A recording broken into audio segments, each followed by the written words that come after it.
we do have a caller, so we'll start right out of the gate. Teresa, how are you doing? I'm good. How are you doing? I'm awesome. So tell me about your business and what's going on. All right. I'm an acupuncturist, and I started my business in May of last year. So I'm about a year and a half in.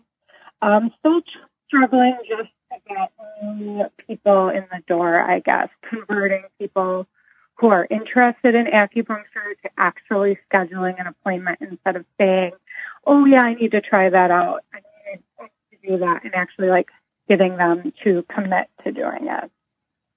Okay. So you need more customers in the door. Yeah.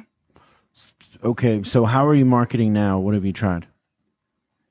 I'm not doing a whole bunch just because I don't have a lot of money to put into it. I'm located inside of a class-based fitness center. So they have about 100 members. So by being there, I mean, the hope is that I can kind of get people from that business in to see me too, as they have injuries and stuff like that. The owner is a client and she loves me and she's always talking me up. But we have I don't know, I just have a problem converting the people into actually scheduling, I guess. And what do you think the apprehension is? I am really not sure. I don't know if they're just never had it before, or because it's not typical Western medicine, if that's what scares them away, or I think I do a pretty good job explaining how I can help and just being you should give it a try. It works, What sort of things do you cure? What are the biggest needs for people? Well, we don't like to use the word cure. Why not? That kind of because you shouldn't use it, because you can't necessarily always cure something, and it's kind of like a empty promise. You can help ease symptoms, and you also get in trouble with that whole FDA regulation thing of claiming to cure things situation. But it's great for pain. It's great for digestive troubles, helping you sleep, stress relief. We're doing a combined meditation with acupuncture workshop with the owner of the business where I'm located, and that's going good. But we're still trying to convert people into signing up for it too, who are oh my God, I really want to do that. And then when it comes time to sign up, they make an excuse. With a lot of this, I should be doing this for myself, and then they don't. And how much are you charging? I charge $70 for a regular session. It's $100 for the first one because it's a 90-minute. I take a full health history, and it just takes a little bit more time to go through. And then $70 for follow-ups, and I offer packages for, it's basically buy 9, get your 10th free situation.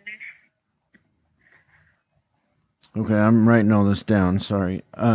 Okay, buy 9, get 10 free. The first one's $100, and then it's $70, and you can for $600 and something you can get 10.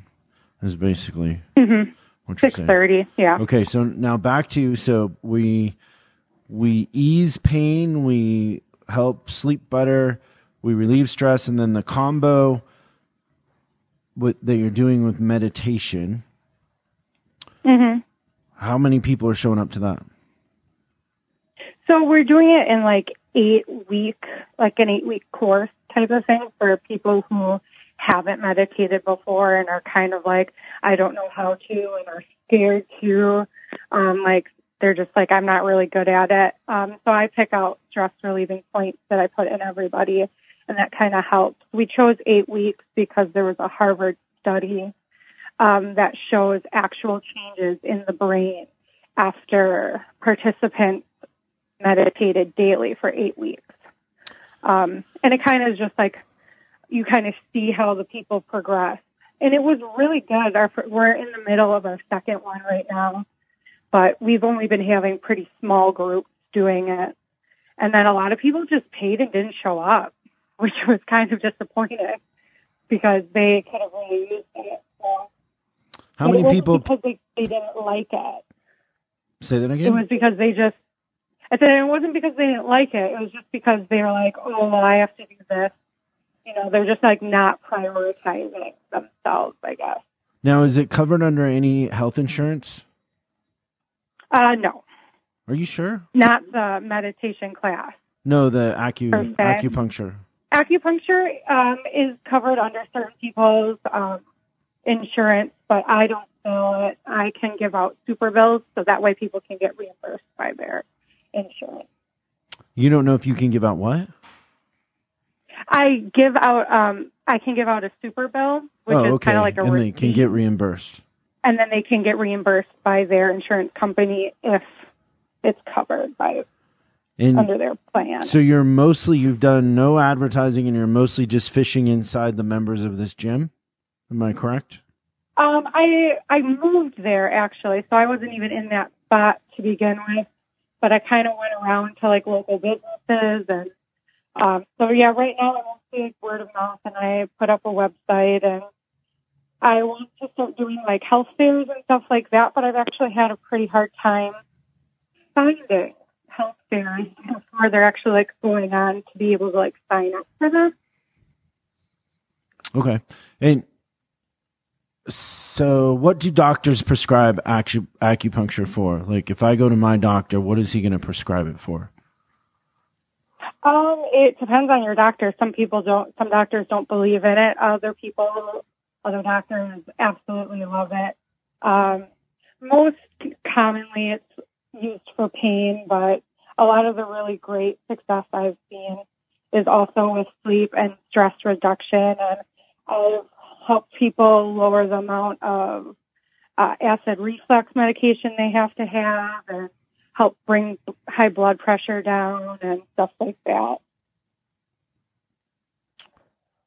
Okay. So then there's like a bunch of different ways you could go here. So well, I'll just kind of start throwing out ideas, and then I will warn you that what I'm going to say to you today, some of the things you're going to say that won't work, and then you're going to wake up tomorrow and you're going to go, oh, there was something there. So just kind of keep an open mind a little bit.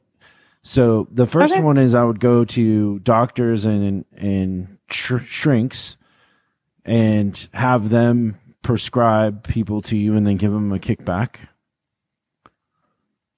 So what do you think about that? Not really my style. I mean, I would probably not be really comfortable your style. like What is talking your to style? doctors about like referring to each other maybe, but I wouldn't really want to do. Or do you mean like, what do you really mean by like kickback, like discount for them to come see me, or? Let me tell you a story, like Teresa. And I want to come back to style, whatever that means, because I thought we were trying to figure out how to get more customers. I didn't know that there were limits on that. Unless it's unethical, I wouldn't understand what that would mean, and it's certainly not unethical. But when I was going through my divorce years ago, I had an apartment in the city, and I had a house that Satan, my ex-wife, was living in. And I had gone there to get some things, and I was headed back to my apartment in the city. And I was sitting in a little restaurant eating dinner, trying to let traffic die down, and I got a bloody nose.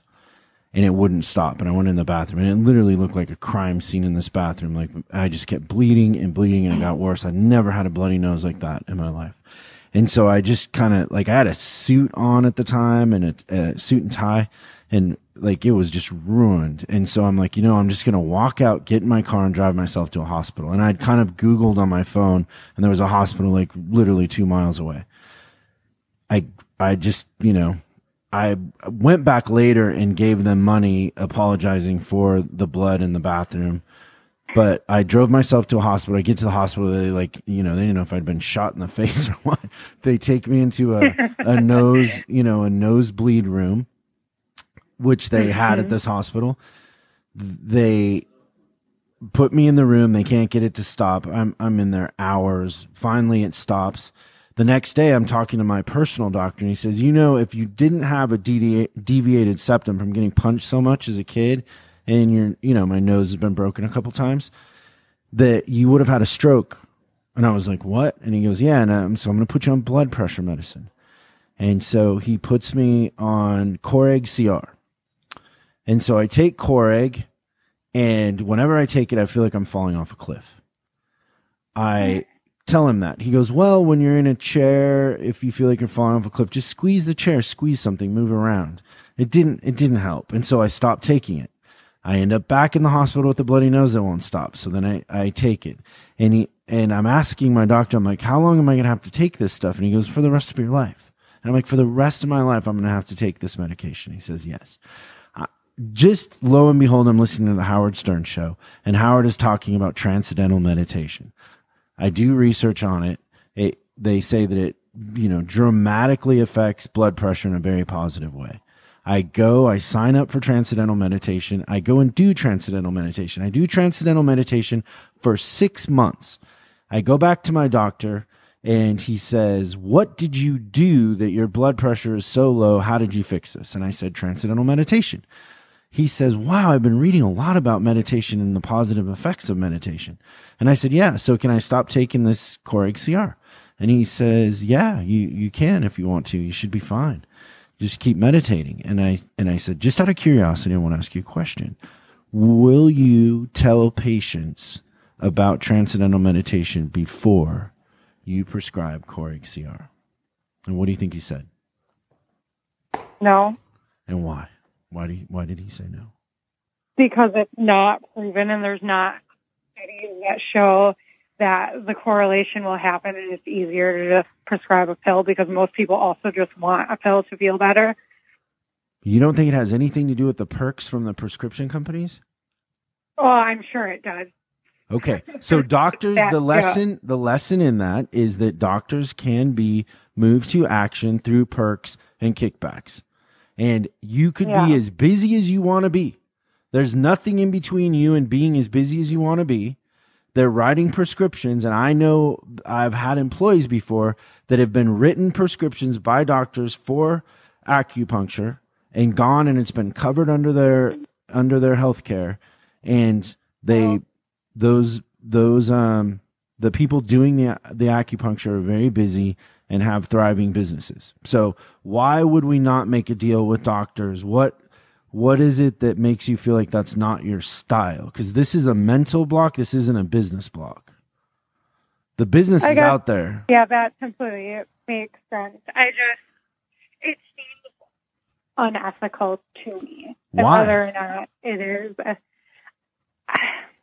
I don't know. It just seems wrong. It seems like it makes it part of that whole system of healthcare that I already don't like, and why I'm okay. So let me ask you a question this way, because this is a huge block for you, Teresa. You need to get over. What if the doctor would have said, "Hey, I got this shaman or whatever that teaches transcendental meditation, and I'm going to prescribe you to go learn transcendental meditation. By the way, he's going to charge you, because I don't know, I paid $1,500 to learn transcendental meditation. He's going to charge you $1,500, and $500 of it he gives back to me." Do you think I would have rather been on Coreg CR or on a natural remedy? Do you think I'd rather be putting that crap in my system or have a natural remedy? It had nothing to do with the kickback. I could have cared less.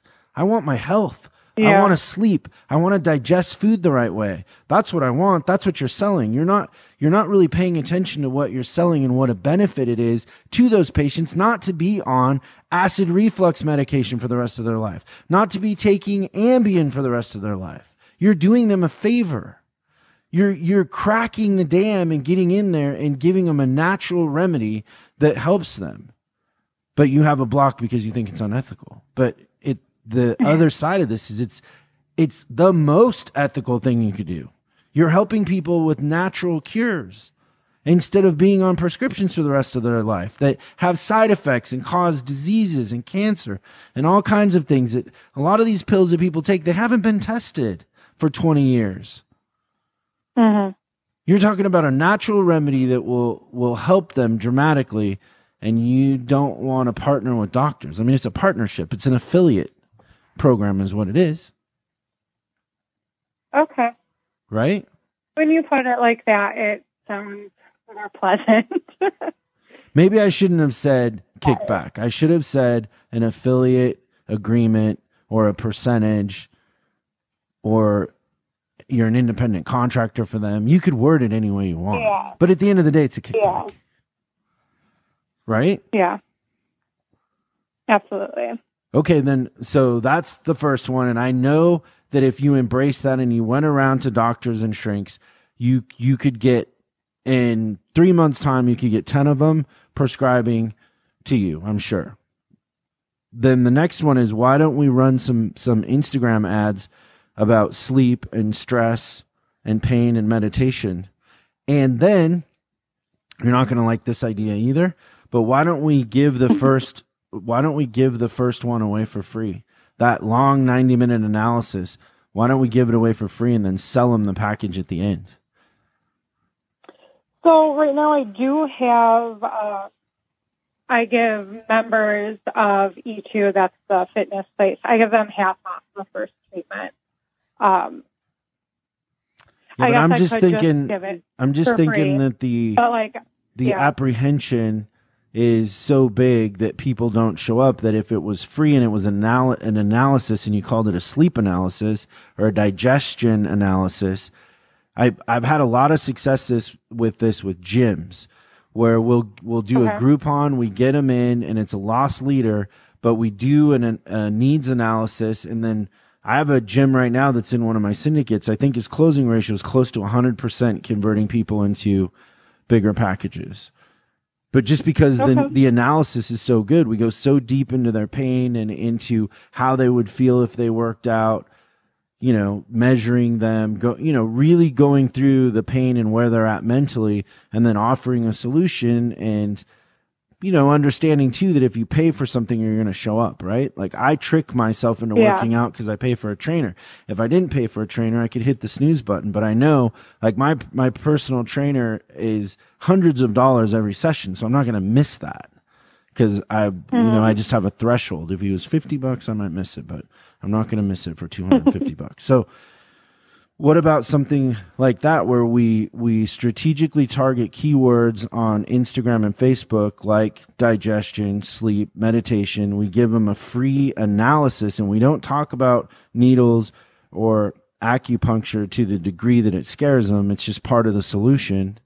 And we get them in, we get to know them, we really come up with a customized plan for them, and then we sell it to them at the end. I bet you your closing ratio would be 50% if you did that. My only problem with the whole Facebook and Instagram ads is that whenever I've run them before, the only likes I've ever gotten were for people in different countries, and I set the parameters to a 10-mile radius around me. So I'm confused why people that don't even live in our country, because obviously it doesn't do me a lot of good to be advertising people that aren't local to me. Well, you can control that in the parameters, right? Yeah, but even though I did control it, but I was the only likes I were getting were people from India and we don't want likes, we want appointments. Europe. We want to run it for appointments. I didn't get anybody. I didn't get any phone calls, anything from it. But the only time I got anything was that just showed me that people were seeing it that weren't necessarily local. That's my only thing, What was the headline to your ad? What did the ad say? I don't remember. It was a year ago. Okay. Well, I think I was calling it a free 5-minute consultation about so that's it. So what your health needs are. Let's make the headline agitate the pain, and let's say, hey, are you having a hard time sleeping? Is it hurting your productivity? Is it making you miserable? They don't let you do that they don't let you use that type of wording on Facebook and Instagram. You can't ask people questions because it's too personal. It's really weird. They make it really hard for my profession to be able to get nice taglines. And if you have too many words in a picture, it your reach doesn't get as far. Okay, well, we're running ads, Teresa, like that now. We are in our business, so we're doing that with. I don't know why, because I get them like denied. It'll be like you just can't keep trying and reword it. We get denied too, but we just keep rewording it until it works. But we don't give up on it. But we've had days where everything got denied, and we just come back with new stuff and reword it. But I guess you're missing the spirit of what we're trying to say. Maybe not the wording. No, but the I do get it. It's sleep. You're miserable. You want to go at what their pain is, and then offer a complimentary consultation. And don't say 5 minutes, because there's no value in that. Just say there's a consultation. It could take 10. It could take an hour. Whatever. Each person's going to be a little bit different. Okay, I hope, Teresa, you wake up thinking a little bit different tomorrow. Don't be stubborn, okay? Yeah. The business is out there, but whatever the movie is you're playing in your head is going to be what happens. And so don't write yourself into a sad, comedy. Write yourself as the hero of the journey, and you can go out and make friends with doctors and be partners with them, and however you want to word it, but the business is out there. Especially with the passion you have for people, you can help a lot of people. Thank you. Thank you.